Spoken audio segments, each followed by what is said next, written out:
朋友们好，我是芳芳，欢迎和我一起来读失传的营养学。今天我们读第25节打呼噜。在上一节呢，我们谈到血脂高引起心脑血管疾病。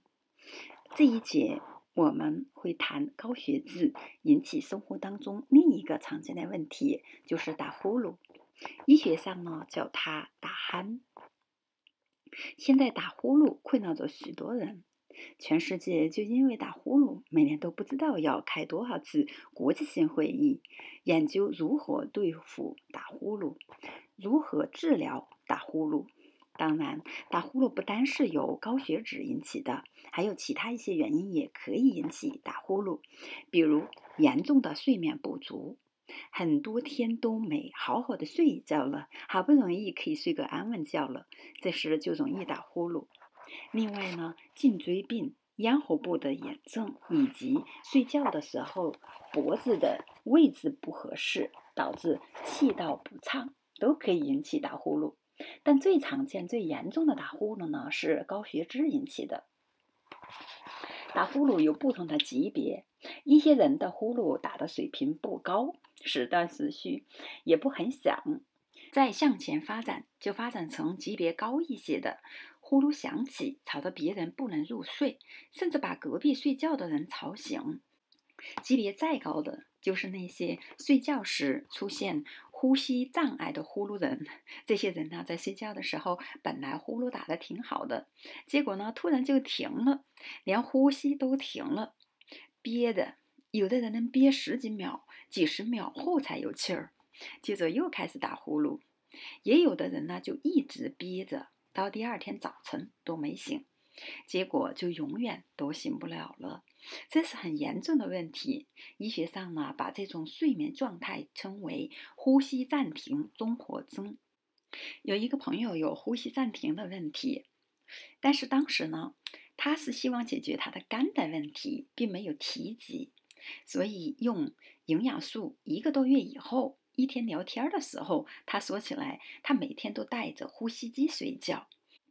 当时他发现睡觉的时候呢，有时候憋醒，就去看专家，通过仪器跟踪记录他睡眠时候的呼吸情况，发现他确实有这个问题。专家的治疗意见就是带呼吸机睡觉。根据他的营养素的方案，建议他回去把呼吸机摘掉。他半信半疑说：“不行，专家说了我得戴一辈子呢。”我说没事儿，你回去摘掉就行了。他还是不信，回去就跟老婆讲，晚上要摘掉呼吸机睡觉，那你得帮我注意点儿，别出事儿。你想想，摘掉呼吸机睡觉，肯定比带着他睡轻松多了，所以他睡得很好。但那段时间呢，却把他的妻子累得够呛，一人一会儿就得看看他还有气儿没有。几天后跟他讲，好像没事了，连呼噜声都比以前小了。这样呢，他才彻底的摘掉了呼吸机，直到现在。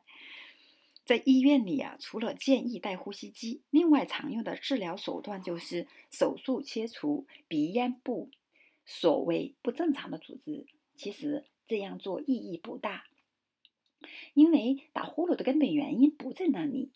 前面讲了，高血脂可以导致血管堵塞。前面讲心脑血管病的时候，讲的是大血管。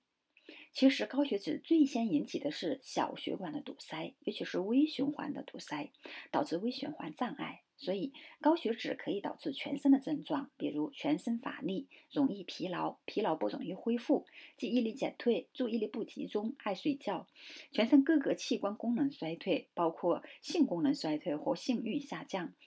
大脑的微循环最丰富，高血脂引起大脑微循环障碍，造成脑缺氧。